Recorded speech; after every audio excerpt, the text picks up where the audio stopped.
Към момента слуховете за настаняването на сирийски бежанци в полицейската школа във Варна още не са потвърдени от правителството. Въпреки това от полицейският синдикат и общинският съвет в града излязоха с протестни декларации. Сред най-засегнатите от промяната ще са децата и служителите на целодневна детска градина Детско градче.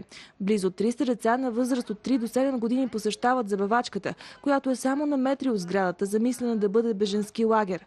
Служителите в детското заведение се опасяват, че ако това стане, ще настъпи паника сред родителите. Това ще затрудни работата в детското заведение. Аз не го одобрявам това нещо, защото малко или много те са с по няколко деца. Първото, което е малко или много, толкова години не можем да интегрираме нашите роми. Знаете какво е положението, те не се подават на такова нещо. Пък камо ли тези хора, деца с различна вяра от нас, с различни разбирания, коренно различни от нас. Мисля, че не е добре да се настанят тук сирийци.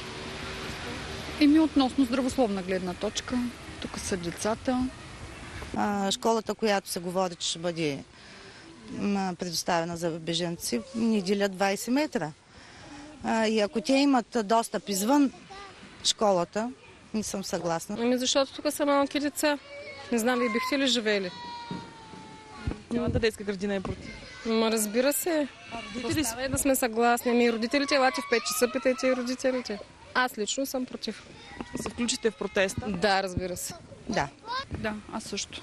Директора на детската градина Албена Василева се въздържа от коментар, тъй като по думите й нищо не зависи от нея. Тя е на мнение, че именно местната власт трябва да реагира, тъй като базата е общинска собственост.